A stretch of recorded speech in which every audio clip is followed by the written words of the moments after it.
we need to do more when it comes to defense spending and defense engagement. I'll talk for Canada. We definitely know.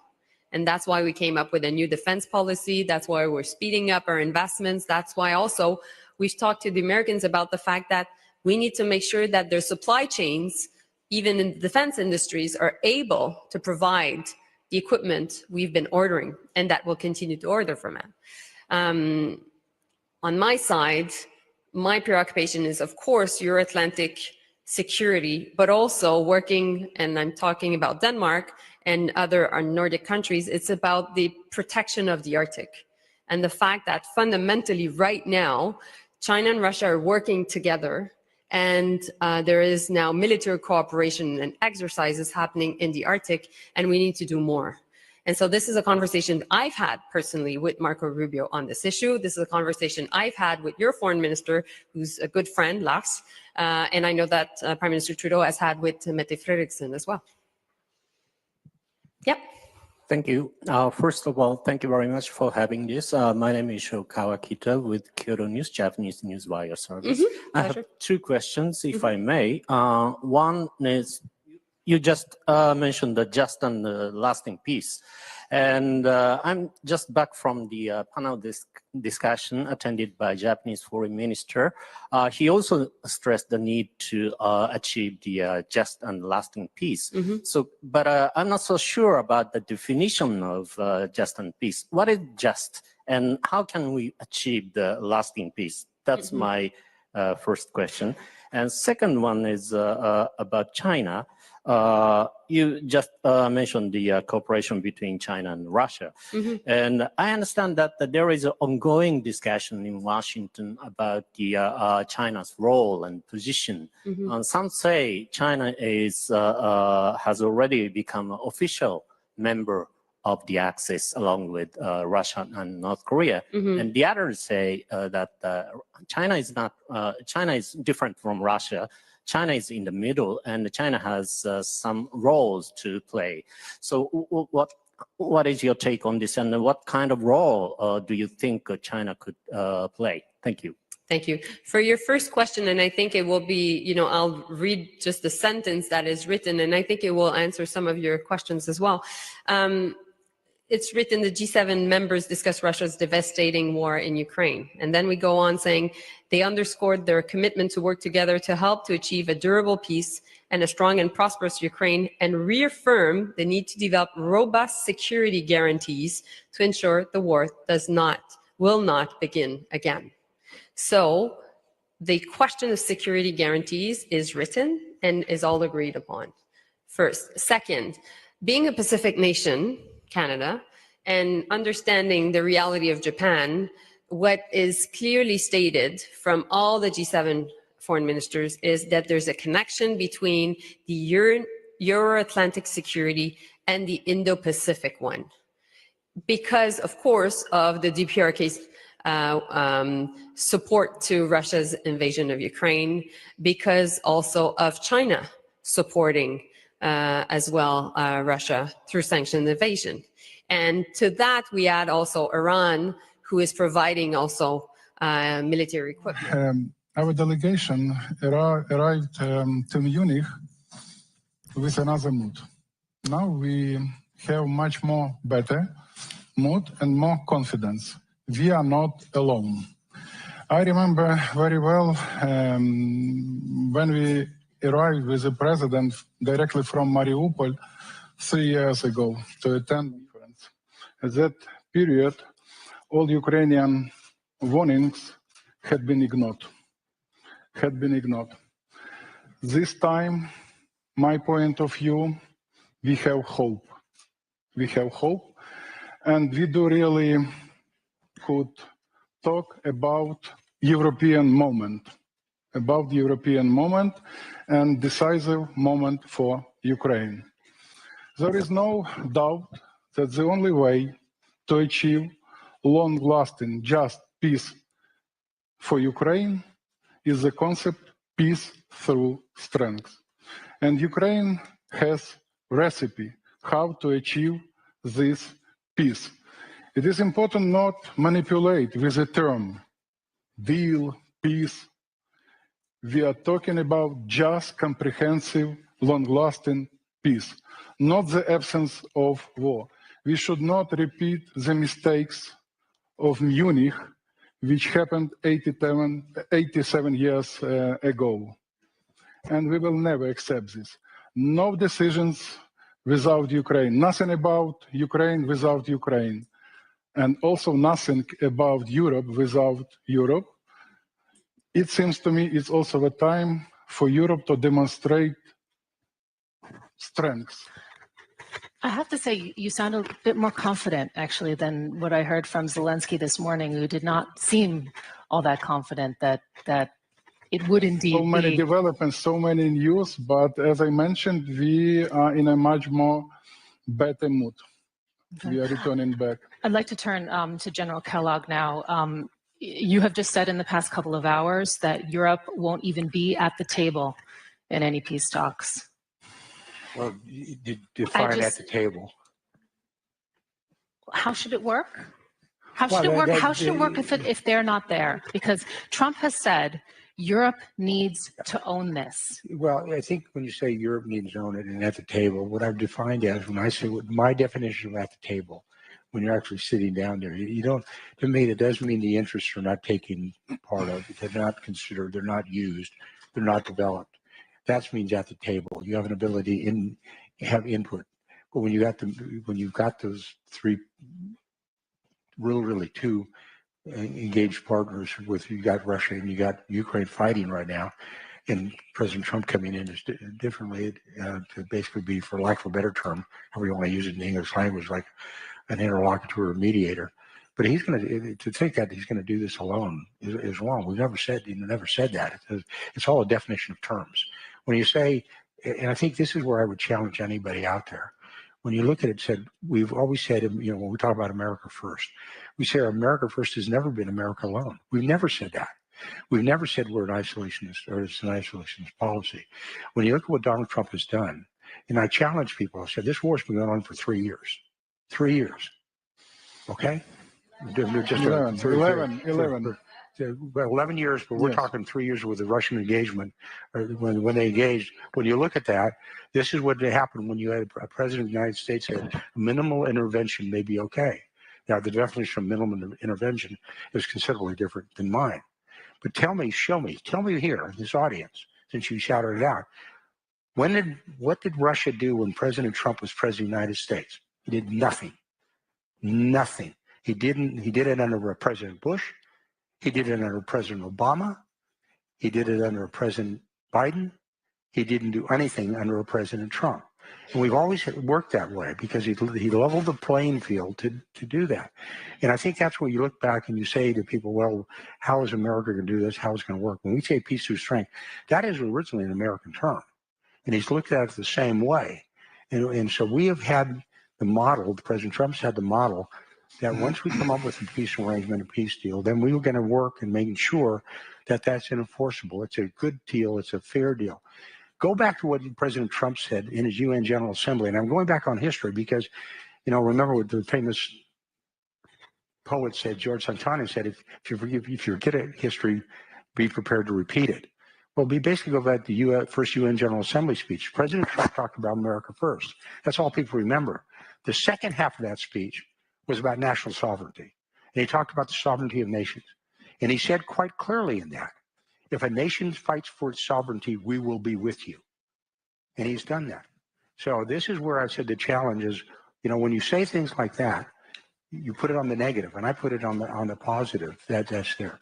The last 3 years, or 2 years, the previous administration, the concern that President Trump has, when you look at what happened in Ukraine, he says, well, I want to, we stop the killing. The level of killing, and we all know this, you're at World War II level of death. When you look at the destruction, let's use a city, somebody made a comment on Mariupol. When you came out of there, that's a city the size of Denver, Colorado. It's the size of Atlanta, Georgia. It's destroyed. When you look at the amount of death and destruction within Ukraine, so which is massive, the level of destruction in Ukraine it's 3 times the amount of death for the Ukrainians alone that Americans suffered in the Korean War and the Vietnam War combined over 11 years. So my take on this is if you think you can kill your way out of this war, you can't.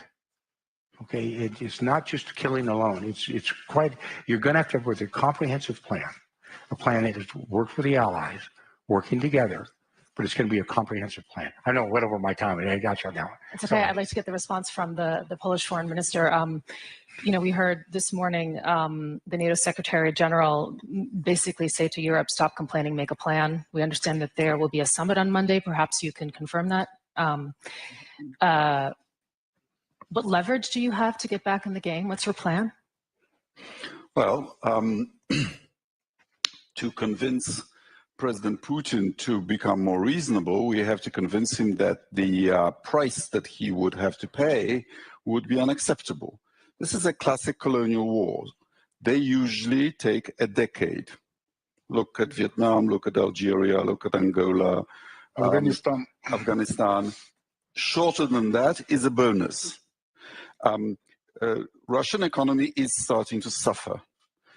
If we convince him that we are not eager to go back to business as usual, that we can sustain it for longer than he, then he'll make a deal.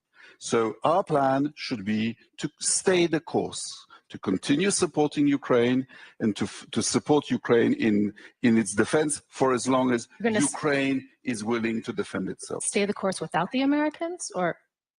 We made that clear in our announcement. Because they don't seem as if they're in it for the long haul. Perhaps I'm misunderstanding the general, but.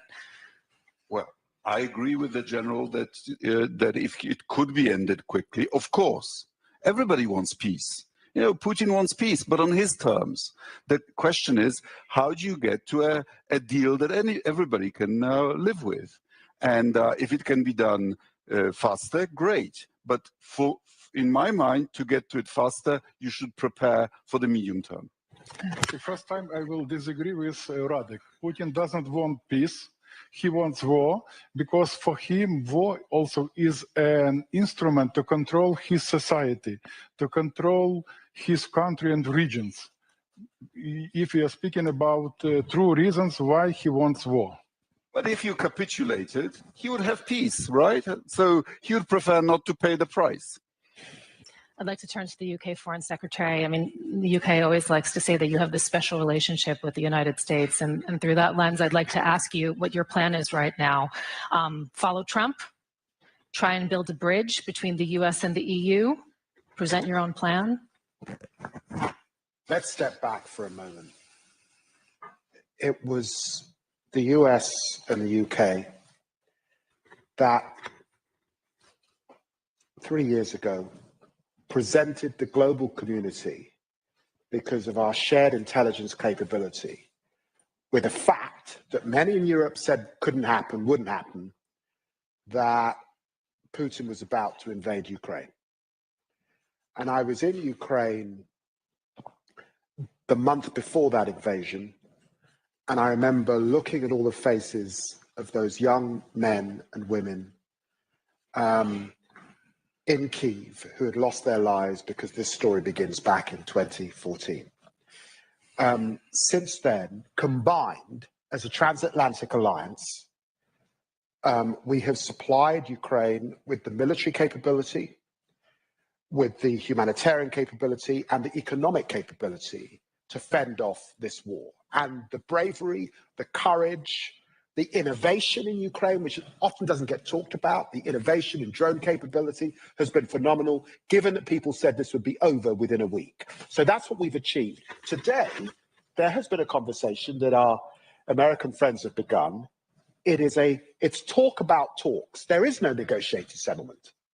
We know, our assessment is certainly that Putin has showed no desire to negotiate other than to see a capitulation from our Ukrainian friend, which is something we cannot tolerate. And neither can our American friends tolerate that, because it would send a message to others, let's say Maduro, that invade Venezuela, to China, have your imperial ambitions. And so we have to stand up to Putin. We know that. The truth is, in that negotiation, the question is on what terms. One, And two, what are the security guarantees that ensure that Putin does not come back for more so that we have an enduring peace? And what we know, and it's a bitter pill, was that Minsk didn't work. He breached the OSCE monitoring exercise 20 times. It didn't work.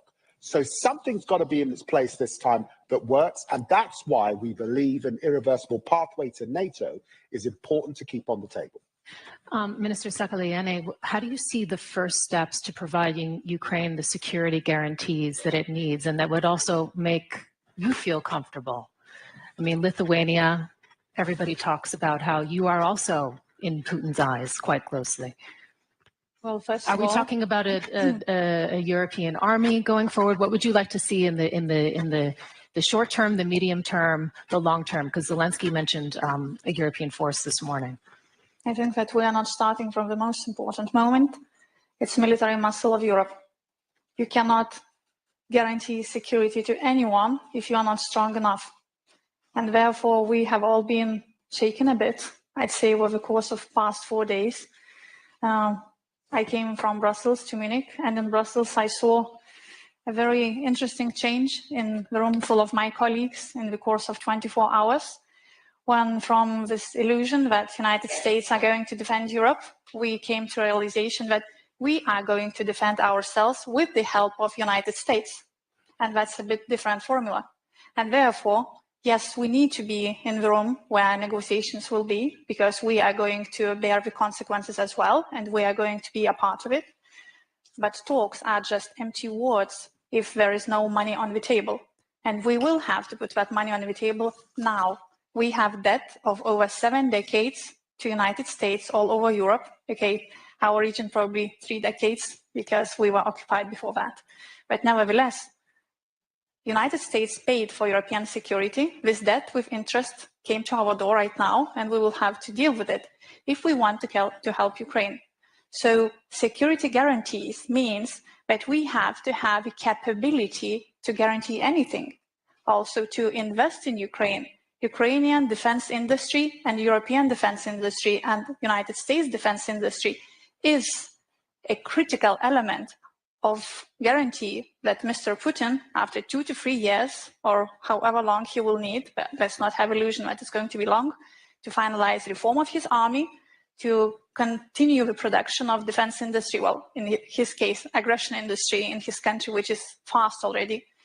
And if we want for ourselves to be strong and for Ukraine to be strong, that means Ukrainians who have technology, engineers, motivation, and we have twice as large capacity for defense production than we have money for it. That means also investing in Ukraine. And that also means that first step is financial instruments for all Europe to borrow as much as we can right now, to make acquisitions as fast as we can right now, to build defense factories as fast as we can now, and also involving defense industry and asking them to change the rules as well. The usual sustainable, careful business building rules no longer apply. We do not probably believe anyone in this room that there can be any sustainable agreement with Mr. Putin which can last long. I agree that Mr. Trump has had and hopefully will have an effect on Mr. Putin, but he is a person who is building his empire, and also I agree completely with Ukrainian colleague, having a war on his soil is helping him as a dictator to thrive. But also China and Russia are going to combine their actions, and therefore our ability to have a military muscle will be needed when we will have both Europe and United States to stand against both Russia and China in the next stage, which will come soon. I think that a lot of the shock that has happened at this conference over the past couple of days is the manner in which the United States has chosen to engage with Putin. And General Kellog, I'd like to address this to you, because the impression is that the US has already given up leverage to Putin before talks have even started. The EU foreign policy chief actually used the word appeasement. She said it never works. You have previously suggested, and this is also before you were part of the administration and part of this effort, that both sides of the conflict will have to make concessions. What concessions will Putin have to make? Well, when you know, to me, there's going to have to be things like territorial concessions as well. Okay, some of it is unrealistic to expect where you'd want to go to, but it's territorial. It's subterritorial. It could be the engagement of refusing to use force, renouncement of the use of force into the future from a political side. He's not going to downsize his military forces. Hopefully get rid of what we're going to try to do is basically force him into actions. What you want to do is force him to actions maybe he's uncomfortable with. What I mean by that, as an example, right now is what we're going to do is try to break this alliance that he currently has. He's got an alliance around North Korea that wasn't there before. He's got an alliance with Iran that wasn't there before. He's got an alliance with China that wasn't there before, meaning 4 years ago before. But let me just pivot real quickly before this, because what is really interesting to me is because now, which I think is very, very important, is how the Atlantic Alliance is coming together. Well, my response to the Atlantic Alliance, well, about time, glad you showed up. Because we said over 4 years ago, we said it quite clearly, the NATO alliance made a clear declaration in 2014 in Wales that by 2024, that they would have 2% of their GDP in defense, of which 20% was modernization. We still have 8 members of NATO who are not there. It took a long time for these nations to get there. Congratulations to the Poles, who are now leading the pack, with their well over 4%, getting to 5% on the defense. But that's a question you want to make, and I understand it. How? I mean, you said that you're going to force Putin to do things. How exactly are you going to do that? And will it be because, I mean, Zelensky said this morning, he was very clear, he wants sanctions on the front end, not on the back end. He wants them now. And more sanctions, the challenge is that on the table? Well, when you say concessions, of course they're concessions, because both sides are going to have to give. I mean, you cannot say. No, he wants sanctions. He wants more sanctions against Russia. Let's use sanctions as an example. I think it's a great example. And it's a great example to use it. And right now, most of the nation that's here sanctions, and we're going to stay on sanctions just for a minute, but one of the sanctions they talked about is what is driving Russia. It's really a petro state. 70% of the money they are getting to fund this war comes out of petro, oil and gas. Most of that is going through the shadow fleet. Most of that shadow fleet, 70% of that fleet, goes through the Baltics. Mm-hmm. We've intercepted 1 or 2 of those vessels. We, the United States, have sanctioned their fleet by name, the USS Kellog, the USS Sikorski, whatever out there. And now you come up with a plan when you talk about sanctions. If you rate them on a level of 1 to 10, 1 being low, 10 being high, we're probably at a 6. But enforcement, they're about a level 3. So what you say, what does he have to give up? Well, maybe he gives up his oil revenue and we'll force him to do it.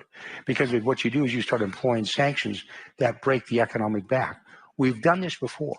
We've seen this before. Trump has seen this before. We did it against the Iranians. We nearly broke the Iranians back with economic sanctions and oil sanctions. We turned around and we gave it back to them. So this is a point where you say, what do you do? These are the kind of things you do. If you think, to me, this is just me, if you think you're going to kill your way out of this, you're wrong, because you have a lousy review of history. Because what I mean by that, this is a nation, we're talking about the Russians, that were willing to lose 700,000 in 6 months in the Battle of Stalingrad. They're willing to sacrifice hundreds of thousands of their soldiers in a fight, in a great fight by the Ukrainians. So much so they're bringing in North Koreans. They're not bringing in North Koreans because they think it's a good idea. It's a tell. The tell they're saying is they've got a problem with manning. They've got a problem with soldiers. So you make them pay the price for that. So it's not just one thing. It's just not the metric of saying it's kinetic, military. You've got to balance it all. It's across the board. Too many times what we devolve into, we're saying, well, it's a manning issue. It's a killing issue. It's an aircraft issue with fighter bombers, artillery. It's much more than that. And what we're trying to say is it's got to be a comprehensive plan that ensures that he knows that we're going to snap back things, that there's going to be pressures on him that run across the entire gamut to put him on pressure. Military pressure alone won't do that, because he'll just mobilize. He's pulled tanks out of mothballs. He's pulled tanks out of museums. He can use to bring in North Korean troops. So what do? You attack things other than just kinetic. You don't dismiss that. but you attack other places as well. Minister Sikorski, I'd like to ask for your response to that, and also if you can give us a little bit more of a sense of what's happening on the EU level and the conversations that are happening right now that you're taking part in.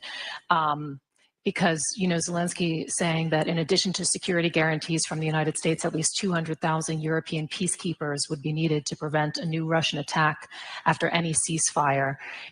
You're the driving force, of course, behind EU discussions on joint financing of defense. You also hold the rotating EU presidency until June. Do you have the feeling right now, because I mean, there's always been this conversation about a common EU defense. Is this the moment right now for the EU? Is this the moment where that's happened? Is the will there from your partners, especially Germany and France? We've been talking about European defense for decades. There was even a treaty in the 1950s. There were announcements made at the time of the Yugoslav war. Then there were the battle groups. We are now organizing a rapid reaction force, a brigade-size force. We've appointed a EU commissioner for defense and space. But defense is very expensive. It's follow the money is a rule. If we don't devote real resources, it will not be serious. And the resources have to come from somewhere. And the list of sources is limited, either from higher contributions by member states, or from unspent funds from the COVID bonds, or new defense bonds, or perhaps a rearmament bank modeled on the EBRD, but devoted specifically to nurturing a European defense revival. Whether we do this depends on whether people are scared enough. You've noticed that people spend more on defense the closer we are to Russia. But you know, if we recognize that Putin is a threat to all of Europe, that it is not, then it is not fair for us, border countries of Europe, to be landed with the entire cost of defending more comfortable countries and richer countries to our west from this common threat, which is why it makes sense to share the burden through the European budget. We have a defense budget. It is called the European Peace Facility, where we contribute in proportion to GDP. Unfortunately, disbursements from it are being blocked by one European country, Hungary. And I hope General Kellog can help us to persuade Hungary to stop blocking these disbursements, because times have become really dire. We have a leader who has appointed himself as someone who can decide who is a nation and who isn't, who has broken taboos established by two bloody civil world wars, that thou shalt not change borders by force. So yes, I do believe that the hour has come to treat European defense seriously. Secretary Lammy, you have been quite skeptical about Putin's intentions, as you've highlighted earlier. It's interesting to note that he's not talking about compromise, actually, at this point. He's talking about his concerns being recognized. That's the language that's been coming out of the Kremlin. And through that lens, I'd like to ask you, how do you see Putin not walking away a victor if a ceasefire or a peace deal is brokered? Well, this is where we learn from our shared history and shared understanding. It was an American diplomat, George Kennan, who wrote a long telegram back to the United States that begun the foreign policy of containment of Russia. And in crafting that policy, which was a shared policy, we understood two things. We understood, and sadly Putin is indicative of this, there is a Tsarist tradition that he's leaning into, Peter the Great, Nicholas I, the worst of that period, imperial in its ambitions. And there is a Soviet tradition. Let's remember he's a KGB agent. He's a man of deception. And in negotiating with him, we have to understand that and relate to that. And of course, what we know is it's usually war that stops that ambition. To the south, the Crimean War. To the east, the Russian war with Japan. And to the west, the Cold War. And we should be deadly serious about those imperial ambitions. And I said in the House of Commons, as someone whose ancestors faced down imperialism, that we have to be real about that threat, which is why Radek is right, and our American friends are right, and they've been right since Roosevelt, about European spending. And despite all that we have done, and it's now the case in Europe that we are spending 53% of the money on military effort is coming from Europe, 60% of the humanitarian aid is coming from Europe, but we will need to do more.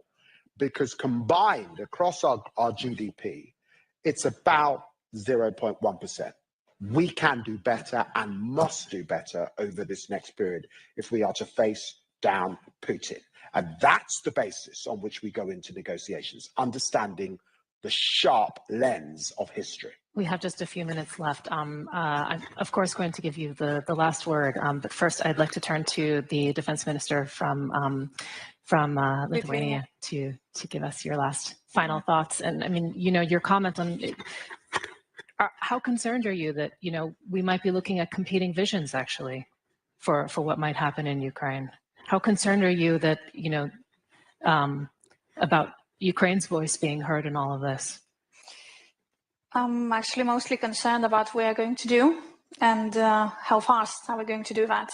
So regarding support to Ukraine, I completely agree with Secretary Lammy that we need to agree that our support is measured not by words, but by money and guns. So Lithuania gave 0.25% GDP last year, and we are going to keep the pace. Really, EU can do 0.25% GDP as a brink, at least. But secondly, what are we going to do about us being a credible partner and being able to give any security guarantees? So again, we are a small country. We have now 4% GDP for defense, and we will have from 5 to 6% GDP to defense from 2026 to 2030. And that's not an easy decision. And we are social democratic government. Nobody expected us to do that on the actually second day of our appointment to change those rules.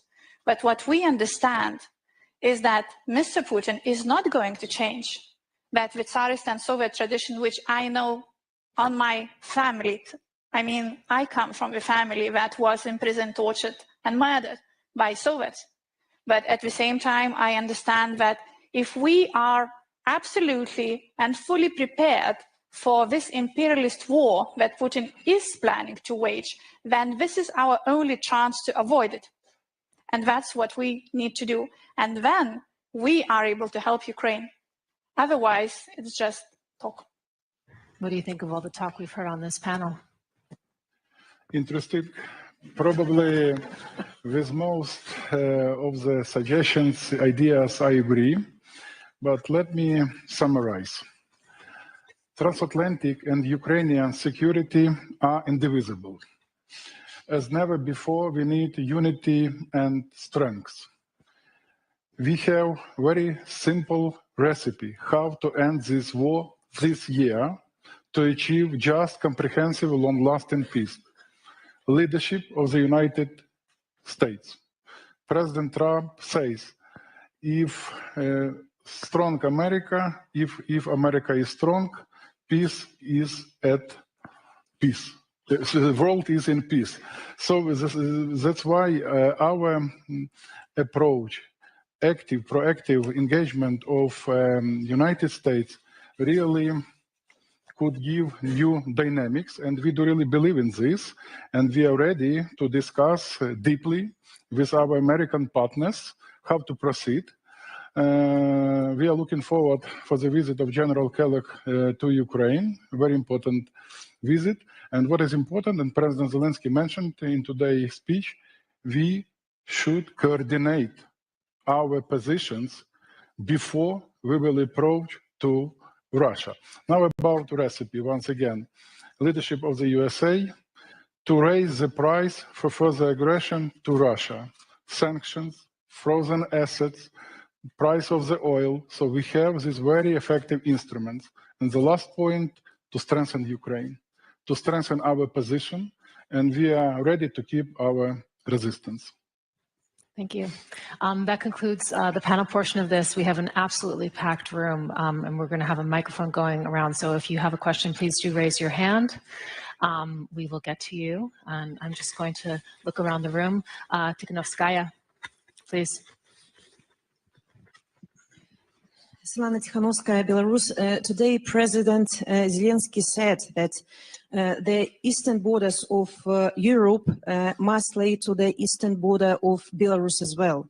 So my question is to General Kellogg and all the panelists. How we make sure that Belarus will not be given as cancellation prize to Putin? And what is your policy towards illegitimate Lukashenko, who is continuing to conduct terror and direct our country into the war, and to Putin? Thank you. General Kellogg. Let me sure I got the question right. How do we prevent further escalation? It cuts down to the right. That's what Will Belarus be used in this as a pawn in a geopolitical game? Well, they already are. As a bargaining chip. Well, they already are. The Belarus has already been used as a pawn. I mean, when you look at it's some of the attacks basically emanated, and unfortunately there was a lot of resistance within Belarus, and it's a weak partner, but it's still a partner of Russia right now. When you talk about expansion of it, I think what you have to do is like anything else, and it sounds, because we're now talking almost in a large general context. You can't appease aggression. Okay, and that's the reason I keep coming back to the challenge. I said, with this administration, and probably the question was, what did you talk about last year here? What did you talk about the year before here and time before? But that's my challenge to everybody here is I said, look, you cannot show me where we allowed aggression within a Trump administration for 4 years. You can't. You can't do it in Syria when they used nerve gas. You can't do it when they used ISIS, which at that time was the size geographically of Great Britain. You can't say the same thing about Iran with Soleimani. You can't say the same thing when we made sure things happened all over the world. This was a man who said, if you attack an American in his last State of the Union, if you attack, not kill, if you attack an American, your life is forfeit. And months after that, we put an entire SEAL team, our best special forces, into one country in Niger and Africa, and it's illustrated, to get one individual who's kidnapped by bandits. And we were willing to do that. So the point is, you almost have to trust the man and trust the discussion. What you were talking about is what has happened in the past history. And somebody said before that with the invasion of Crimea and before, what's the past history? Don't put that on us. Okay, this kind of goes back on you, on the European environment. But we have a track record, the Trump administration, of 4 years of what's happening. We've been in power, the president has been in power for 25 days. 25 days. But we made very clear that this war must come to an end. That is not what you heard from the last administration. You know, to me, the last administration said, and I know I'm veering away from a little bit what you asked, but as long as it takes, as much as it takes, that's a bumper sticker. That's not a strategy.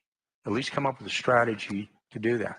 And I see Senator Wicker in the audience, who runs our great Senate Armed Services Committee, and he knows, because when I went to Ukraine last time, I went in front of his committee and I explained, this is the way you have to do it. And the explanation I gave to him was that was a piece of strength. When will we know what the Trump plan is? Well, What's the time frame? For 25 days, I mean, maybe if you give us within 30 days, we might. Oh, he's already called Putin. Yeah, he's called Putin. So. Well, that's pretty good considering that Biden didn't call Putin for 3 years. Okay, and the fact of the matter, the way you like it or not, you have to talk to adversaries and friends as well. You know, when you think about it, it was you know, I had a great Secretary of Defense, General Mattis, once say, I may not like this son of a bitch, but I got to talk to him. Well, the fact of the matter is that's there. But I think don't put on the problems of the last 3 years, which was accepted on us when we've been there for 25 years. Go back and look at it. We're going to take another question. So we have a number of hands there, right here. Maria Ivanova, member of the Parliament, Ukrainian Parliament, European Solidarity. Dear General Kellog, just for your information that the Russian aggression has been started in 2014. 16,000 Ukrainians have been killed by Russian army. And that is why before 2022.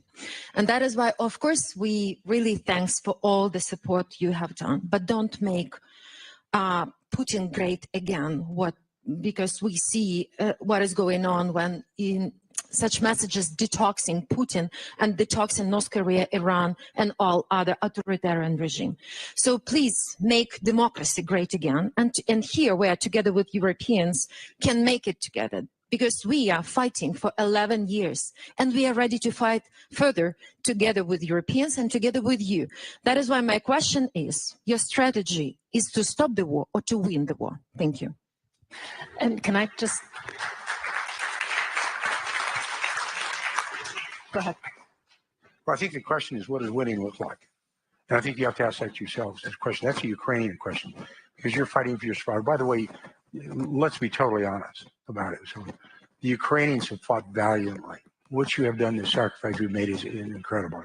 And I've been to Ukraine, and I've been pretty far east and seen Izum and places like that, and I know what you've done and what you've gone through. And I think it's one of those, but the first thing you've got to do is, like I said to somebody earlier today, it's like when you're treating a casualty in war as a soldier, the first thing you do is you stop the bleeding, and then you treat for shock. But the first thing you've got to do is stop the bleeding, because you cannot sustain levels like this. And that doesn't mean you don't, you make it a steel porcupine or make it the Sparta of Middle Europe, whatever it's going to be. And that should be well thought through. But I think part of the question is, if you keep fighting, or do you want to set, this is it for the long term, we want to do it. I remember going back with Konrad Adenauer, who was the first chancellor of Germany. He wanted to unify Germany. Without question, he did. But he looked over the long term, and he said, maybe this is what we look like. When you look at the Baltic states, which were subjugated by the Soviet Union after World War II, the United States never recognized that. It was called the Wells Doctrine. And we said, you can occupy the land, but we as the United States, we do not acknowledge the fact that this is your territory at all. So this is one of those when saying, okay, this is part of the process. We have to figure out, what does it look like? If you're thinking about victory in World War II terms of signing a peace treaty on the deck of the USS Missouri in Tokyo Harbor, that is probably not going to happen. But you have to look at it a little bit differently and for the long term. And that's what we want to do. We want to send the message that aggression is not acceptable, and that the freedom and sovereignty of a nation is acceptable, and that's what we want. And those are the hard questions we have to ask. We have to address it. We can't run from it. But we also cannot be, I believe, from the West and from the East or North and the South, we cannot be Pollyannish about it. You cannot hope for it, okay? Hope's not a method. It doesn't work. So the reality is, where do you get to? And part of it is we want to make sure that there's a sovereign, stable, successful state of Ukraine. That's the big one. And we obviously, that is done through stopping Russian aggression. We understand that. But the final details of that are something that has to be worked out, will be worked out. And one of the people who have to do that is your president, President Zelensky, and then getting them together, whether you like it or not. Adversaries have to talk. We have to move on to the next question. We have many. Here you go. One for you. Thank you, Bob Dane from the Klingendahl Institute. General, you're being asked quite a lot of questions. Thank you for interacting with us. Somebody else is quite all right. Much appreciated. No, I have a question as a military man, because the ceasefire is going to be incredibly difficult. We know from the previous ceasefires, the Minsk agreements, I used to work for the OSCE, that was violated almost every single day for a period of 8 years. And this line of contact is much longer. And as a military man, you know well the complexity of these weapon systems, artillery, drones. Do you have some idea already on what will be needed even to monitor and enforce such a ceasefire? And what happens if it's violated? And I would just like, yeah, and I would like to also add to that, you have, first of all, what security guarantees is the United States willing to provide to Ukraine? And there's a bit of a dilemma here, because you have on the one hand Zelensky saying that if you're not willing to provide security guarantees and the EU can't fill the gap, then he wants an army of 1.5 million. They have about, I think, 800,000 right now. And Putin, that's an absolute no-go for him. How are you going to handle that in any sort of negotiation to get them the guarantees that they need to secure some sort of lasting peace? Well, one of them is, I kind of alluded to it, and I'll go back to it.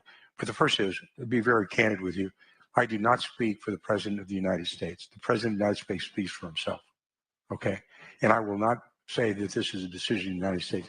I got 0 electoral college votes this year, okay? I got no votes, right? He did. He's the President. As Commander-in-Chief under our Constitution, he makes those calls. He'll make those calls. We as advisors make recommendations. And so when I say this is what they'll be, I don't know what they'll be because that's his call, not my call. When it comes to violations, that's what I made to earlier, is this is when I say you have to take a measure. And historically, if you do it, you're good. How do you respond to a violation or a ceasefire? We have proven that. Donald Trump has proven that. That's where he made that comment about using SEAL Team 6 for one American farmer that was captured and taken prisoner in Niger, and we sent an entire Special Operations SEAL team from Dam Neck, Virginia, all the way into Africa and respond. That's why we responded on a nerve gas attack against Assad by putting 71 Tomahawk land attack missiles in there. The response is immediate, it's violent, it's overwhelming. That's how you respond to ceasefires. You don't respond to ceasefires by going, gee, that's okay, okay? And the measure of the man, and I've seen it happen in 4 years, is a willingness, the willingness to use force, because that's a key part of deterrence. Because what you're asking about is on a violation of a ceasefire, is how do you establish deterrence? You can have all the capability in the world that you want, but if you don't have the will to do that and the will to execute, then it means absolutely nothing. And ceasefires mean nothing. Okay, we're going to take another question. Yeah. I just want to make this point on behalf of Ukraine. We have a shared responsibility because it was us as allies that encouraged Ukraine to give up their nuclear weapons. And I know that there is a discussion in Ukraine that had they not done that, they would not be in this situation. The truth is, when you look around the world in different conflict zones, there are different security guarantees. The United States effectively has security guarantees with Japan, with South Korea. There's Article 5 with Israel. There are different security arrangements. This is a long border. There is drone capability, which we learn from, that can provide some of that guarantee. But in the end, what I think we'll be thinking about, and I know we're thinking about, is what does Russia fear? What stops them breaching the guarantee? And that is the detail. That is an alliance we're getting into. And of course, Ukraine will want that guarantee. And even if they were to be admitted to NATO, there is a path. They would need those guarantees even before that irreversible pathway that we set out back in September. Okay, I'd just like to explain, because we're also streaming this on YouTube Live, why the General is getting so many questions from the audience. Here at the Munich Security Conference, we've heard a lot from the Americans, but this has actually been the only conversation that a member of the current administration is engaging in, both in a panel setting and also taking questions from the audience. So that's why this conversation has been dominated in that way. There's one more question here, and then this is the final question. Thank you very much. Pavel Popescu from Romania. General Kellog. I remember, definitely, yeah. I remember the meeting we had 3 years ago when we were discussing about these topics. First Trump administration, President Trump said lots of things which Europe didn't like. Lots. He said lots of things that Europe didn't like in the first administration. And he was right. We like it or not, he was right a lot about a lot of things we had to do right. We have to acknowledge that. Second Trump administration, we leave it now.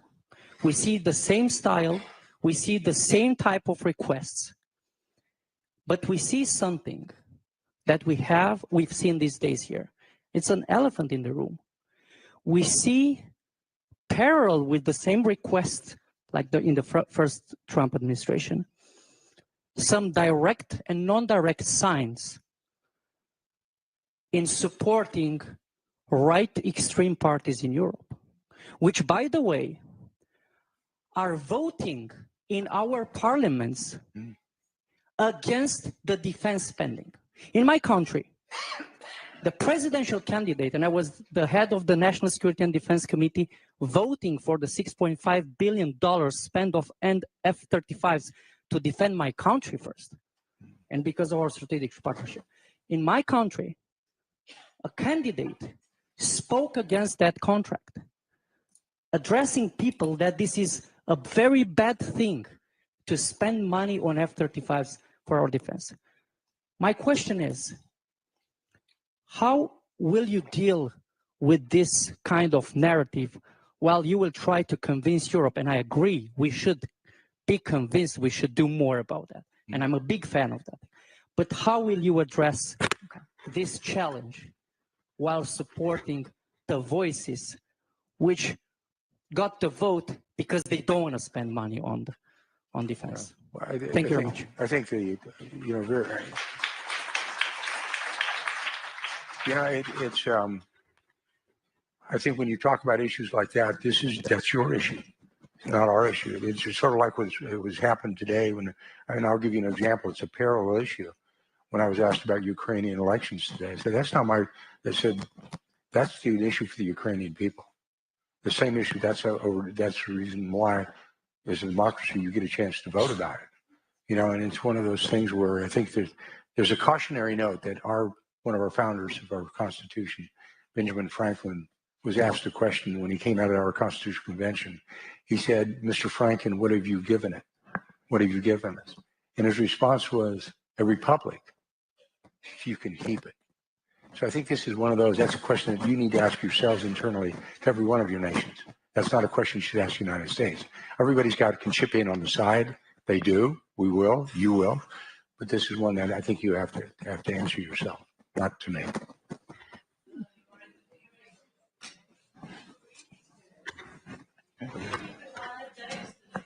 I didn't. Minister Sevilla, I would like to ask you to have the final word, to bring it all together for us. What are the next steps for Ukraine? You know, this morning when we heard from Zelensky, he said that he was essentially available for a meeting with Trump. He was asking for it emphatically. What comes next in the next days and months for you? So first, I would like to confirm that David has a right to speak on behalf of Ukraine, definitely. And you deserve this right. So once again, unity and strength. We do really have a chance to end this war this year by demonstrating strength, by implementing concept which was also announced by President Trump, peace through strength. We have clear understanding how we could proceed with this. We need support of the United States. We need to coordinate our efforts.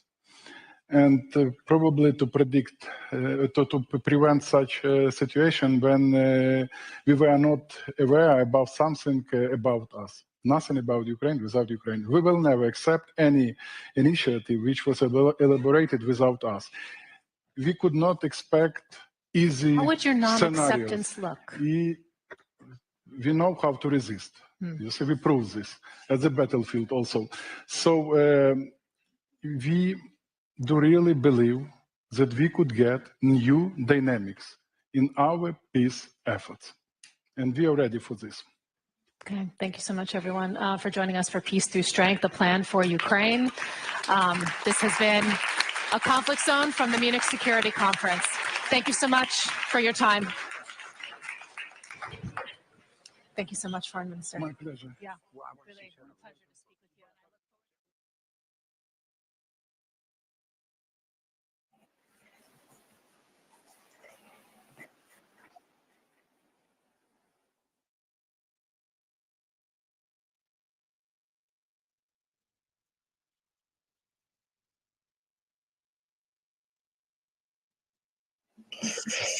Muy pendiente de esta conferencia de seguridad de Múnich con esta última mesa, es el tema, es el foco principal, este plan de Estados Unidos, este plan integral de Donald Trump para poner fin al conflicto en Ucrania. Hemos visto disparidad de opiniones, hemos visto el enfado por parte del lado británico con el ministro de Asuntos Exteriores David Lammy, estaban también presentes el ministro de Exteriores de Polonia, el de Ucrania, digamos, bueno, pues el enfado que hay precisamente entre los aliados y la disparidad de opiniones. Estados Unidos dejaba claro que habría que hacer ciertas concesiones, se lo escuchaban a Kellog, que es el enviado de Donald Trump para buscar una solución a este conflicto, es el enviado para Ucrania y para Rusia. En este sentido, mirando al plan de paz, mirando al choque entre Estados Unidos y Europa, que también se ha evidenciado, se ha mostrado en esta mesa, les vamos a contar una última hora. Pendientes de lo que ocurra la próxima semana. Esta semana, como saben, la noticia ha sido la llamada entre Donald Trump y Vladimir Putin. Ojo a lo que informa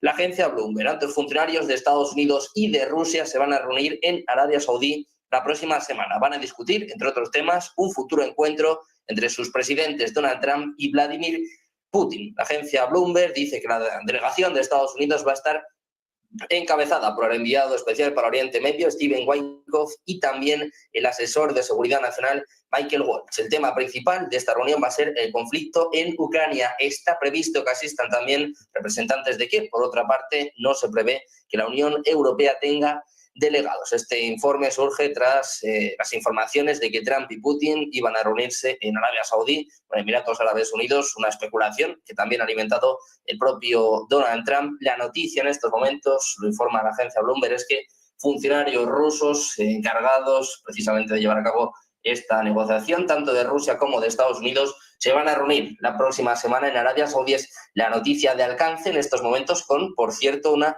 primera reacción por parte del presidente ucraniano, un Volodymyr Zelensky, al que preguntaban por esta información y decía que a él no le han invitado. Zelensky, para empezar, estaría fuera de esta mesa de negociaciones. También hay que decir que Trump y Putin no se van a reunir, son altos funcionarios. Vamos a analizar estas cuestiones durante los próximos minutos, pero como saben, tenemos enviado precisamente a esta Conferencia de Seguridad de Múnich a nuestro compañero Pedro Fontaneda, que ha estado al tanto, ha estado atento de todo lo que se decía por allí. Quiero que nos cuentes un poquito, Pedro, cuáles son las conclusiones de esta conferencia, quizás más tensa que nunca, ¿no? Ha habido mucha tensión, mucha polémica en Múnich.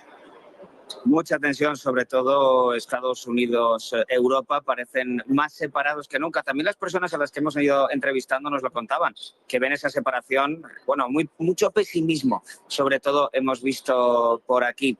Hemos visto que, sobre todo, que ha cambiado un poco la agenda de estos últimos días, porque se iba a hablar de otros temas. Al final ha eclipsado completamente las llamadas de Trump a Putin y a Zelensky, han eclipsado toda la temática aquí en Múnich. Sobre esta mesa redonda también que estábamos asistiendo, esta última mesa redonda, de las más importantes además, con los ministros de Exteriores, Kellog, el enviado especial de Estados Unidos a Ucrania y Rusia, ha asegurado que Putin podría hacer ciertas concesiones territoriales.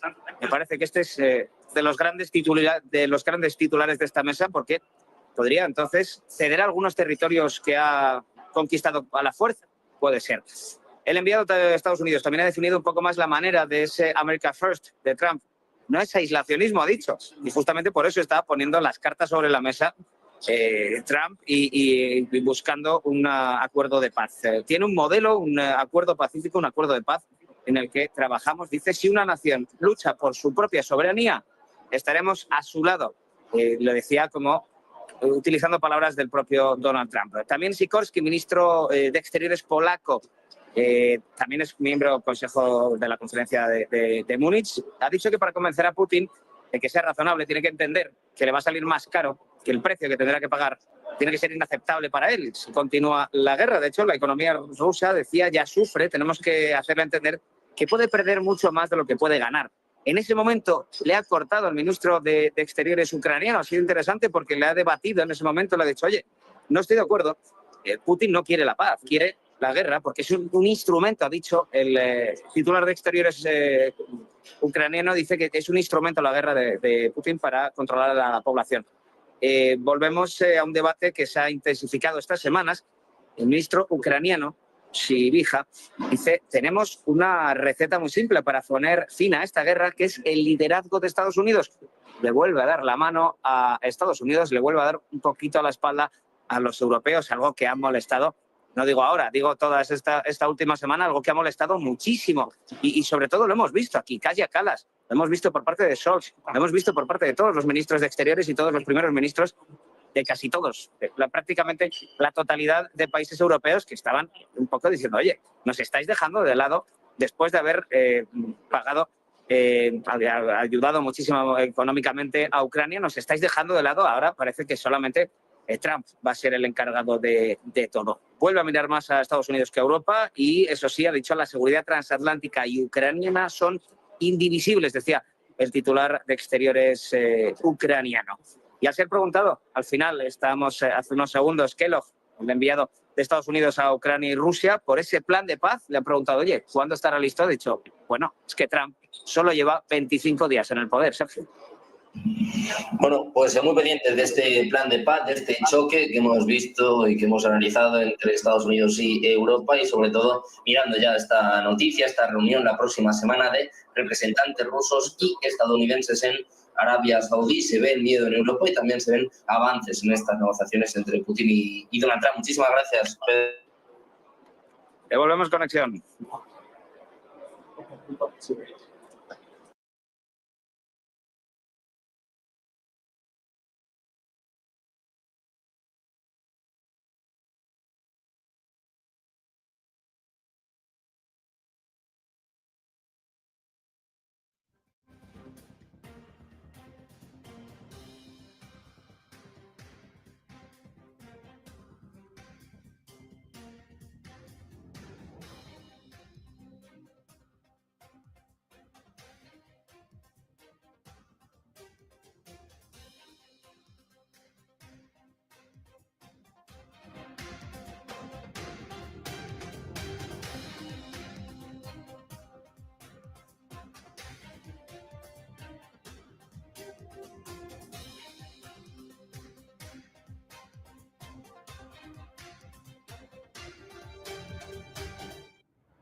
Comenzamos este especial de Todo es Geopolítica con las conclusiones de la Conferencia de Seguridad de Múnich, mirando a lo que ha sido la noticia de esta semana, esta llamada entre Donald Trump y Vladimir Putin, y analizando esta noticia de última hora con la que arrancamos este espacio, esta reunión la semana que viene entre representantes rusos y estadounidenses. Una reunión clave en Arabia Saudí, donde pueden empezar a perfilarse los planes, los detalles sobre este acuerdo de Ucrania. Decía Zelensky que él no estaba invitado. Nosotros sí que vamos a presentar precisamente a nuestros invitados en este especial Todo es Geopolítica, conclusiones de Múnich, choque entre Europa y Estados Unidos, y lo hacemos de la mano de Adrián Celaya, presidente de EE.UU. ¿Qué tal?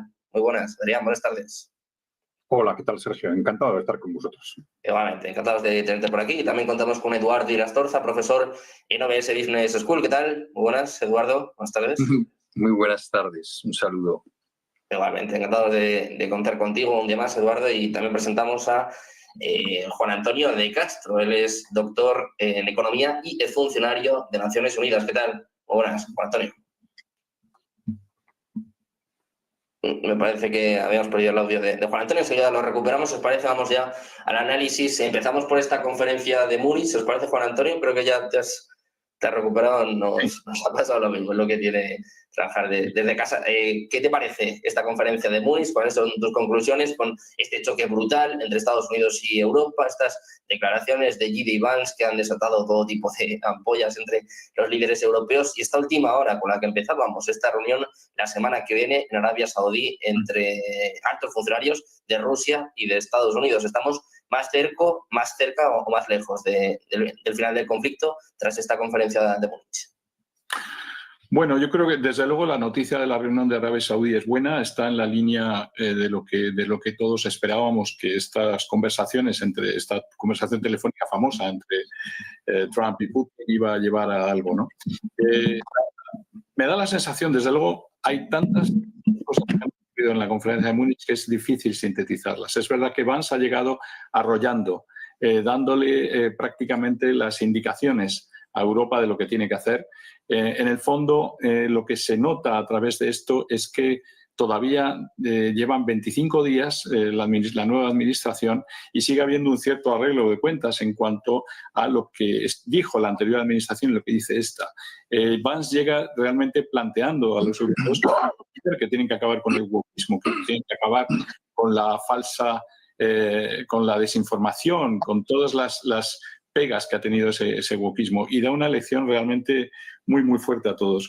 La reacción es que, en general, la de Vance era de esperar y no me parece que vaya más allá en comentarios. La de Van der Leyen es totalmente diplomática y vacía de contenido, no llega a definirse ni a plantear realmente alguna pequeña reacción a los aranceles. No me da la sensación que haya sido una reacción que tome posiciones realmente claras al respecto.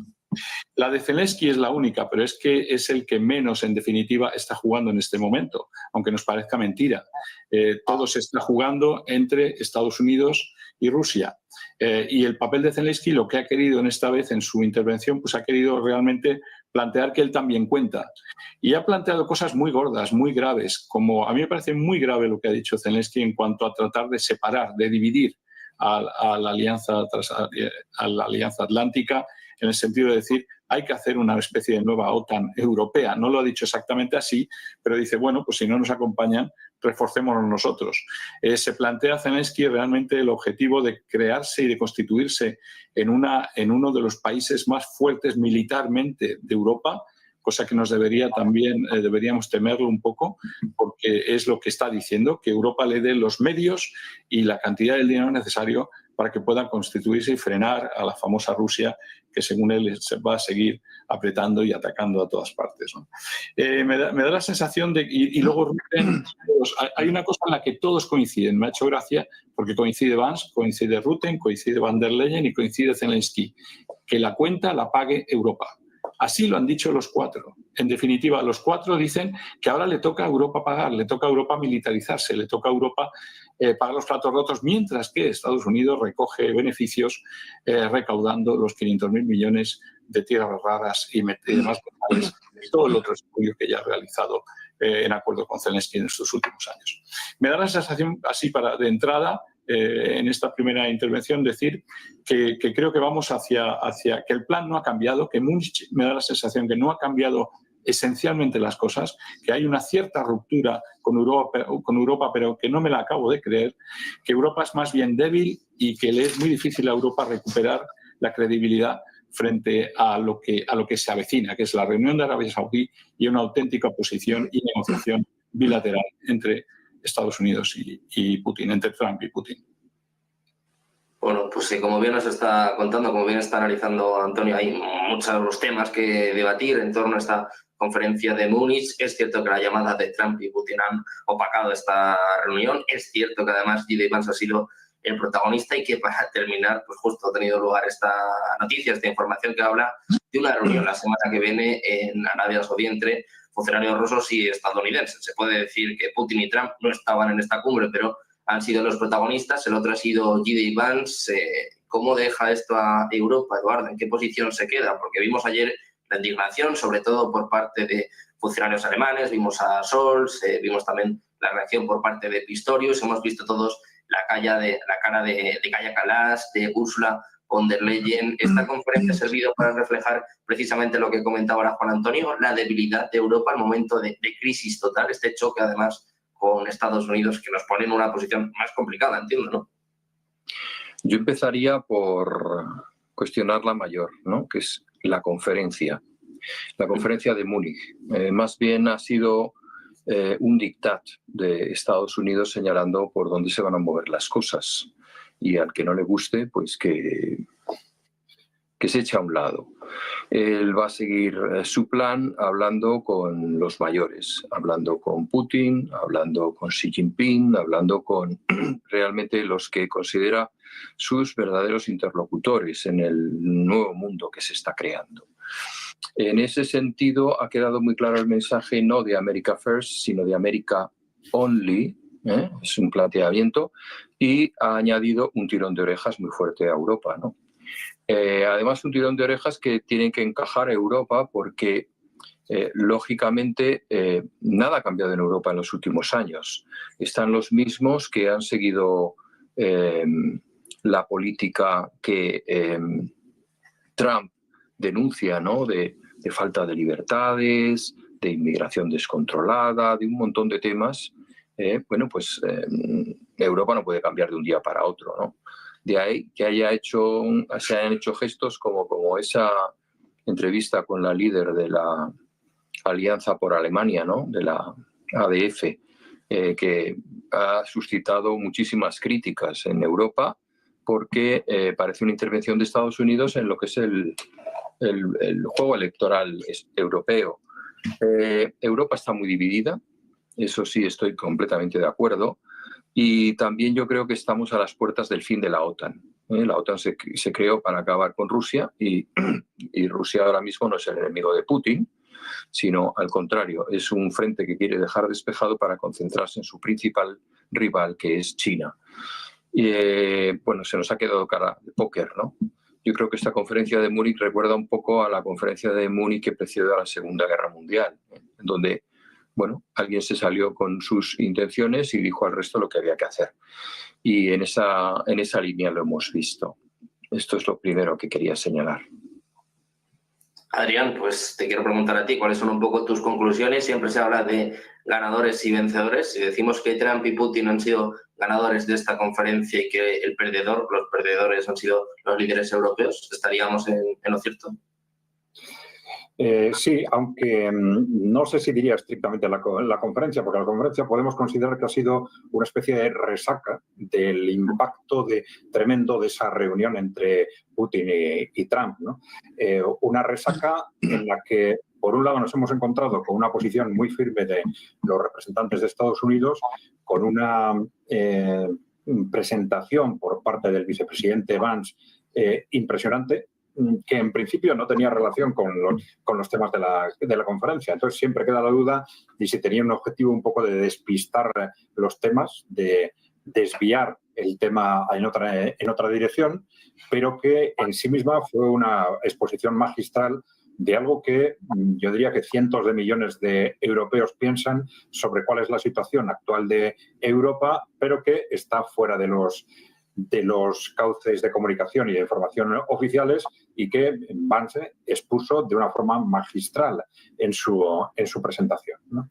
Bien, pero en conjunto el resto de interlocutores, la mayoría de interlocutores son de europeos, de Europa Occidental, y han respondido a esa situación de desasosiego, de resaca provocada por la reunión, por la conversación, ni siquiera la conversación entre Trump y Putin, transmitiendo inquietud, desasosiego, rebeldía. Pues, bueno, esto ha sido un poco el marco que ha configurado esta conferencia, ¿no? Es algo perfectamente explicable, porque claro, estamos hablando de unas élites europeas que se ven a sí mismos situadas frente a un auténtico abismo. Durante estos 2 años han llevado políticas enloquecidas precisamente por eso, porque para ellos la victoria rusa en Ucrania era algo inaceptable, algo que les situaba frente a ese abismo del final del control del mundo por parte de estas élites corporativas que han venido controlando Europa y Estados Unidos, y por eso, porque ellos lo han considerado incontrolable, han estado dispuestos a hacer cualquier cosa para que Rusia no gane, poniendo en marcha instrumentos de provocación, sabiendo que pretendía provocar a Rusia para generar una escalada que no era otra cosa que una gran guerra o una guerra mundial. Y claro, de pronto, de un día para otro, se encuentran con que Estados Unidos se desmarca. Se desmarca, pues, aparentemente.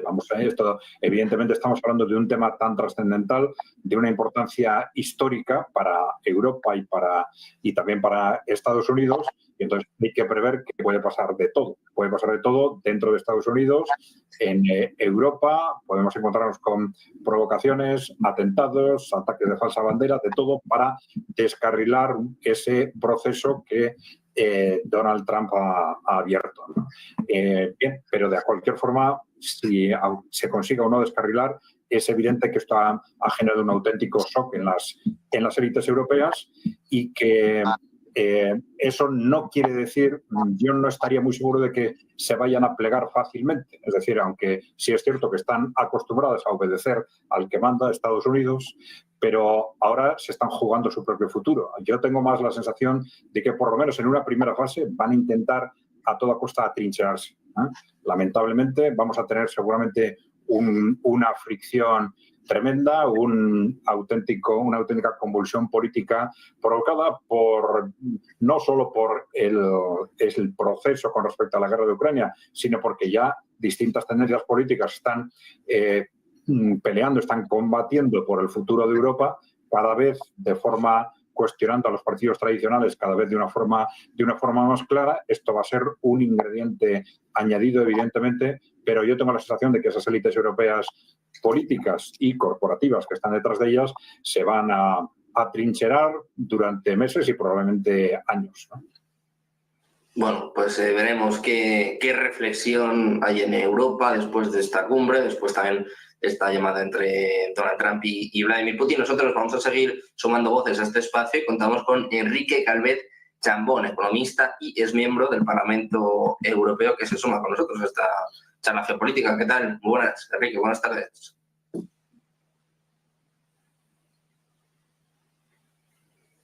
Bueno, pues me parece que enseguida sumaremos a Enrique, como digo, a esta charla. Ya le tenemos por aquí. ¿Qué tal? Buenas, Enrique, buenas tardes. Muy buenas tardes a todos, en particular a viejos amigos como Adrián y como José Antonio. Encantados de tenerte por aquí. Como decía, bueno, pues deseando saber cuál es tu opinión, tu valoración de esta conferencia de Múnich, marcada por el discurso de G.D. Vance, donde hemos visto disparidad entre los aliados y una conclusión, ¿no?, que al final es gastar más. Hablaba antes Juan Antonio de la factura en Ucrania. La agencia Bloomberg decía el otro día que asciende a más de 3 billones de dólares. ¿Esta es la conclusión? ¿Hay que gastar más? ¿Hay que pagar más en defensa? ¿Hay que pagar la reconstrucción de Ucrania? No, vamos a ver, no es exactamente lo mismo. Es decir, hay que gastar más en defensa, yo diría más y mejor en defensa. Eso prácticamente no tiene que ver con lo de Ucrania. Es decir, sí, por supuesto, por los tiempos que vienen, por todo lo que está abierto y porque estamos asistiendo al fin del protectorado americano de Europa, súper anunciado, yo creo que desde tiempo de Obama, y habrá que, claro, pues entonces sí, digamos, el implícito pacto de nosotros gastamos en estado de bienestar y ustedes nos aseguran la protección militar, la protección de supervivencia y de existencia, pues eso se ha terminado y por lo tanto si tendremos que asegurar nosotros nuestra protección habrá que gastar más. Eso no tiene que ver con lo de Ucrania. Después, la reconstrucción de Ucrania, al contrario, debería ser, y ahí es donde Estados Unidos está siendo muy clarividente y muy en su línea y muy sensato, debería ser una oportunidad, al contrario, de ganar dinero. Entonces, claro, dejarlo de las tierras raras de Ucrania solo para Estados Unidos, hombre, pues queda feo, ¿no? Pero desgraciadamente no tenemos poder de negociación, es decir, Europa ha perdido el tiempo contra el trabajo durante años y lustros de algunas personas, entre las que me cuento, pero ha perdido el tiempo y llega tarde a la hora de ofrecerse como un espacio político con poder para discutir, para discutir a nivel mundial y a nivel geoestratégico, porque sencillamente somos irrelevantes. No hemos sido capaces de completar el mercado único, no hemos sido capaces de tener una política de defensa común, con un Estado Mayor común. No se trata de tener un ejército tipo West Point, sino de tener un Estado Mayor común, con una unidad de mando, tampoco en seguridad, tampoco en investigación. Entonces, no existimos y además Trump se va a procurar muy bien que no existamos. Para él, digamos, estamos de acuerdo, yo creo, él y yo, hemos hablado en que estamos en un momento de relaciones de poder entre estados-continente. Eso es lo que sea la real globalización. Es una relación de poder ya entre estados-continentes, donde estados con gran masa interior para absorber crisis económicas, un gran mercado único interior y potencia militar. Y ahí están Rusia, China, Estados Unidos, en estarán Brasil, está la India, por supuesto, etc. Y Europa no. Europa es una especie de mosaico ahora mismo ya de personas divididas, preocupadas por su pequeña soberanía interior y tonterías de estas, y volver a la paz de Westfalia, ¿verdad?, que es lo que inicia pues una serie continua de guerras civiles europeas, ¿no? Creíamos que eso se había acabado y eso va a volver. Entonces imaginen cuando Madame Le Pen o el partido de Madame Le Pen sea el primero en Francia y ¿cómo se llama? Asociación por Alemania, Alianza por Alemania sea quien gobierne Alemania, ¿cuánto tiempo va a durar la luna de miel, verdad? Como decía Jacques Brel, cada 40 años estamos acostumbrados a ver el paso de la oca debajo del Arco de Triunfo de París, ¿no? Entonces, desde el punto de vista europeo, lo que la conferencia de Múnich es palo absoluto para Europa, pero también una demostración qué es lo que hay y qué es lo que quiere que América que haya. Es decir, bueno, pues socios económicos, simpáticos y tal, sin capacidad de presencia geoestratégica, sin capacidad de ser un poder negociador y sin capacidad de frenar, digamos, el oligopolio de imperios actuales mundiales. Es una mala noticia, pero ha estado claro y la respuesta ha sido típica, creo que lo decía don Juan Antonio, es decir, Van der Leyen no sabe muy bien qué decir. Otra respuesta es que se juntan, es como lo del decir que los enanos se juntan, ¿verdad? El hambre y las ganas de comer. Todo esto en un momento en que Europa está pagando todos sus errores, una ampliación al este absolutamente precipitada, sin control, forzada por los americanos y el señor Blair, una desastrosa gestión del Brexit, etcétera, etcétera. Y entonces nos encontramos ante ahora unas fuerzas nuevas apoyadas por los americanos que van directamente, cuando Europa debería estar unida, van directamente contra la esencia misma de la Unión Europea. La esencia misma de la Unión Europea es que haya políticas comunes por encima de las políticas nacionales en aspectos claves, no los culturales, por supuesto, la defensa, un ministro de Economía, un tesoro europeo, lo que ustedes quieran. Esa una, y segundo, por supuesto, que para eso nace que el derecho comunitario prime sobre los derechos de las naciones. Eso es la Unión Europea, y si no nos vamos. Bueno, pues hay una serie de países de no irrelevancia cuyo segundo partido o cuya segunda fuerza política, cuando no la primera, ataca directamente a esto. Y eso en un momento en que Europa ya no existe como fuerza política. Bueno, pues es que peor no podrías estar. Es decir, ¿qué va a decir la señora Callas si no hay ninguna política exterior común?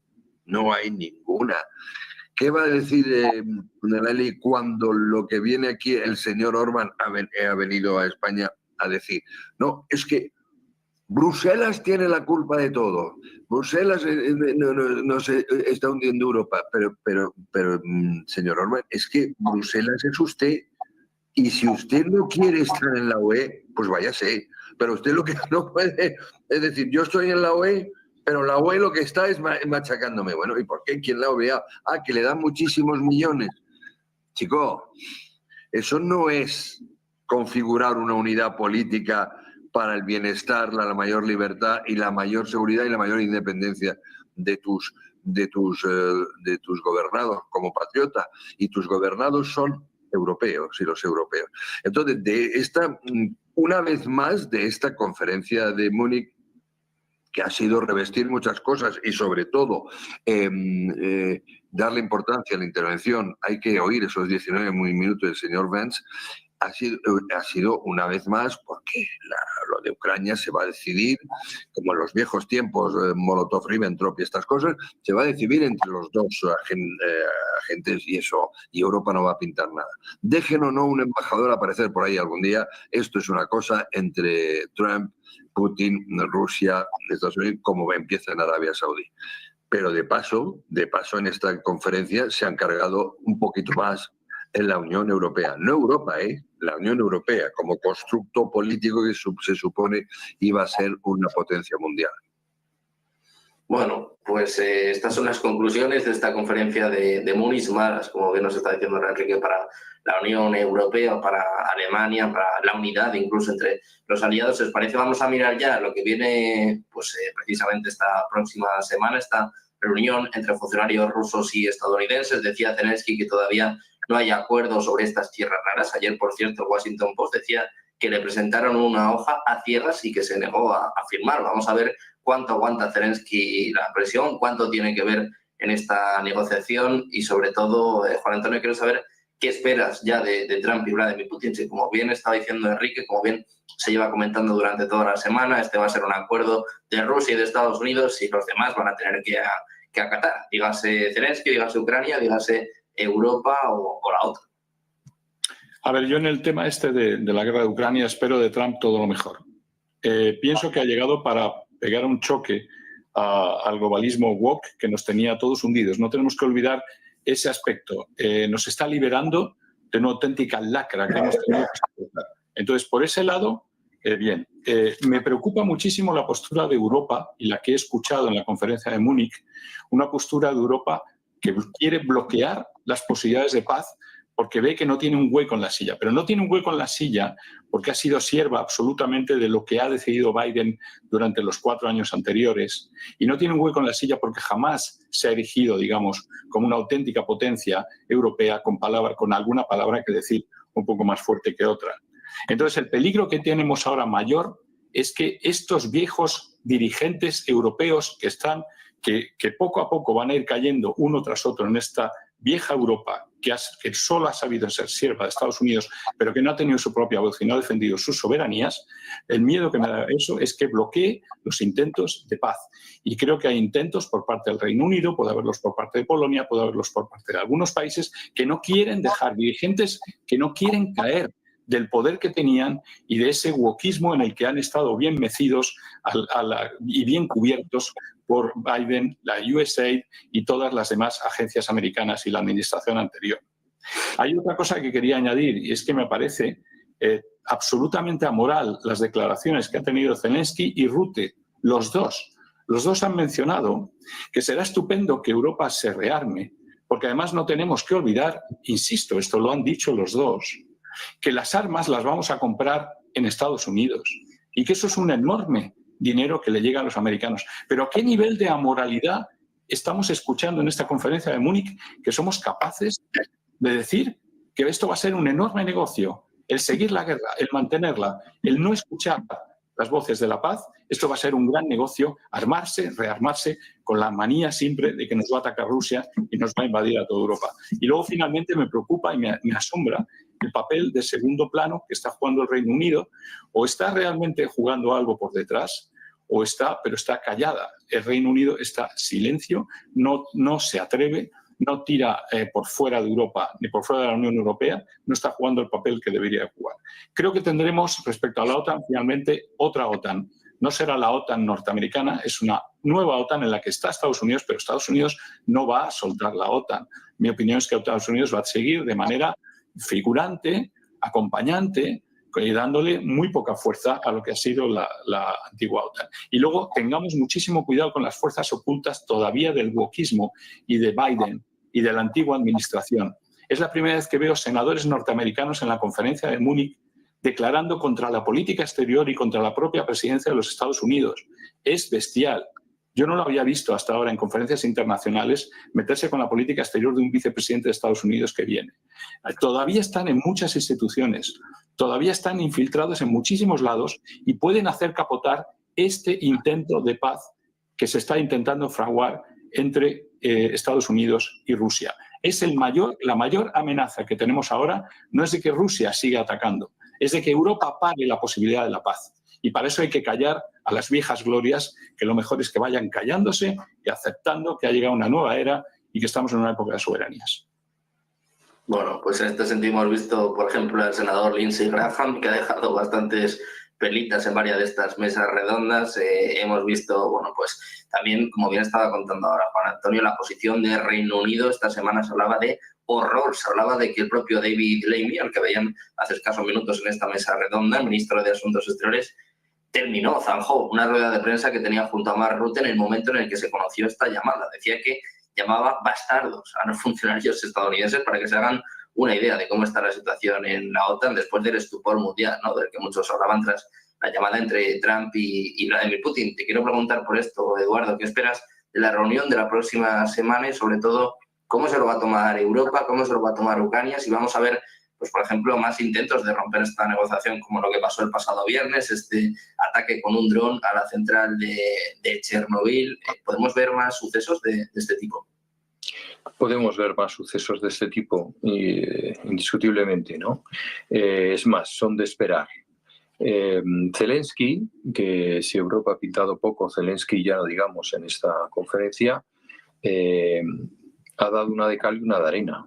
Ha pedido a Europa que se comprometa más, pero por otro lado sigue siendo muy consciente de que su continuidad, tanto en el poder como la continuidad de lo que quede de Ucrania después de todo esto, depende de la ayuda norteamericana.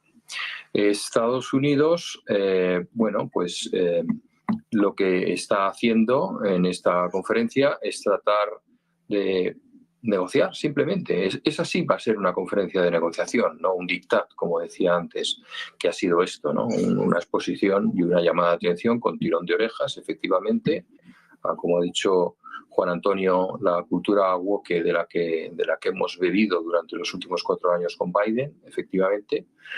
Y, bueno, pues los muñidores pondrán las piezas a punto para que el encuentro presencial de Putin y Trump, con toda su puesta en escena y toda su pompa, refleje quién gobierna realmente el mundo y quién está llamado a definir cómo van a ser las próximas décadas. Juan Antonio ha señalado que habrá otra OTAN. A mí no me cabe ninguna duda de ello. Yo creo que, aparte de las víctimas físicas, ya lo hemos señalado, ya se han reconocido, empiezan a reconocerse cifras por parte de Ucrania de 50.000, alguien habla de 5 veces esa cifra, etcétera. Hay víctimas institucionales. A Europa le ha pasado un poco, perdón por la nota de humor, ¿no?, pero como la Eurovisión, pues al principio teníamos a Adenauer y De Gaulle hablando del futuro de Europa, y al final la Eurovisión hoy es un proyecto woke completamente, ¿no? Ya no representa, es más, es excluyente a cualquier otra cosa. Pues en la política europea ha pasado igual. Efectivamente, no ha habido los cauces de expresión que deberían definir a una sociedad libre, como se ha señalado anteriormente, y la OTAN se va a quedar fuera, pero no solamente la OTAN va a ser una de las instituciones tocadas, sino también la ONU. La ONU ahí está, calladita, de perfil en todo esto, y con unos señores sentados en las principales sillas que ya no se representan ni a sí mismos, y dejando fuera de la fiesta a potencias emergentes como pueda ser India, que representan pues la alternativa realmente de futuro a la economía china, porque tienen más población, incluso tienen una media de 28 años, no lo olvidemos. Europa es un continente, va a decir un país, ojalá, ¿no? Es un continente que está más cerca de los 60, incluso en algunos países lo superamos. España es el país más viejo de Europa y además con más esperanza de vida, con todos los problemas que eso supone. La Europa que vamos a conocer es muy, muy diferente. La ONU tiene que reconvertirse indiscutiblemente y lo que va a hacer Trump, pues bueno, pues va a seguir con su política de divide y vencerás. Es decir, ir negociando uno por uno, y Europa como unidad pues ha quedado absolutamente como el rey del cuento, ¿no? Va desnudo, no está vestido, y ha seguido paseando hasta que alguien ha dicho, oye, realmente no pintáis nada. Está bien que se diga armas, que tenemos que rearmarnos, que tenemos que generar una fuerza militar propia disuasiva, es que no damos para más tampoco, O sea, el peso de Europa internacionalmente, militarmente, también está finiquitado. Es decir, bastante haremos con defender nuestras fronteras, ¿no? Y ahí pues vamos a tener que desarrollar una labor educativa entre nuestra población que difícilmente asimilará después de tantos años de wokismo, de buenismo y de unas teorías que están al margen de la realidad.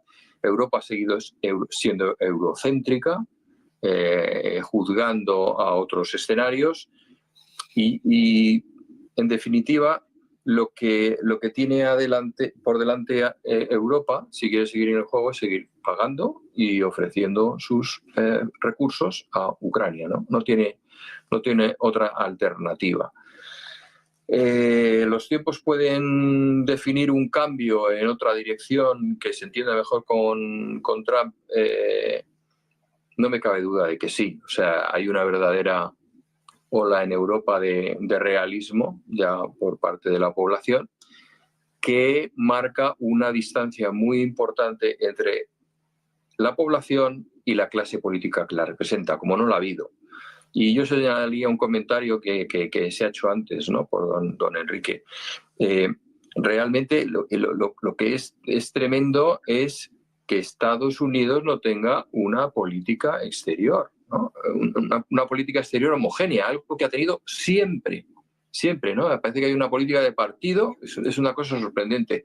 Yo la asociaba más a algunos países de Europa, en donde cambia el gobierno y cambia toda la política exterior, todo el modelo de Estado, ¿no? Es una cosa, pero Estados Unidos era permanente, o sea, somos americanos y queremos esto. Bueno, pues el nivel de polarización que hay en la opinión no se había conocido antes. Y para terminar, pues mi última frase es que Europa nunca ha estado en los últimos siglos en una posición tan desastrosa y baja en el concierto internacional. Ese es mi parecer. Una dura conclusión, desde luego. Vamos a seguir, si os parece, tirando del hilo de esta noticia que veníamos contando. Esta reunión la próxima semana en Arabia Saudí. Está informando ahora mismo el Ministerio de Asuntos Exteriores de Rusia de que la parte estadounidense ha enfatizado, ha llevado la iniciativa para celebrar una conversación telefónica entre los jefes de los departamentos de política exterior de Rusia y Estados Unidos. Entendemos que Sergei Lavrov y Marco Rubio han mantenido esta llamada para precisamente ahondar en esta negociación, en esta conversación la próxima semana en Arabia Saudí. Ya que estabais hablando de Europa, tenemos que contar también que Emmanuel Macron ha invitado a los líderes europeos a una reunión el próximo lunes. Ojo, porque esto es importante después de lo que ha sucedido en esta conferencia de Múnich. No sé si Macron es el líder que necesita Europa. Adrián, te quiero preguntar por esto, por la reunión la semana que viene en Arabia Saudí, la llamada entre Trump y Vladimir Putin, y luego, bueno, pues este tirón de orejas, se puede decir, por parte de Macron, o una llamada a filas, un intento de aparentar pues que hay unidad, que hay un plan en Europa. Sí, vamos a ver, intentando centrarme en la reunión de la semana que viene. Bueno, pues los comentarios que hagamos tienen que ser, en cierta forma, especulativos, lógicamente, ¿no? Pero, en principio, lo lógico es que se compartan las posiciones de ambas potencias cara al proceso que está en marcha en la guerra y al que se puede abrir a partir de ahora. Claro, en ese sentido, Rusia no tiene demasiado que aportar, porque Rusia tiene hecho su camino, la guerra la tiene ganada, y entonces va a continuar en esa dirección. Probablemente lo más interesante es lo que puede aportar Estados Unidos. Es decir, en principio, Rusia tiene ganada la guerra y va a ser Rusia, en definitiva, el que decida. Se le darán todos los aderezos, todos los adornos que se quiera, pero al final Rusia va a decidir qué parte de Ucrania queda dentro de Rusia y cuál va a ser el futuro institucional del resto de Ucrania. ¿Cuál puede ser la aportación de Estados Unidos en este sentido? Pues la más importante es acelerar el proceso. Acelerar el proceso porque, claro, esta guerra no se hubiera producido si no fuese por el papel de Estados Unidos. Una vez de empezar la guerra no hubiera durado más de 2 semanas si no llega a ser por el papel de Estados Unidos. Y estoy hablando no solo de la aportación económica, también sobre todo de la aportación militar.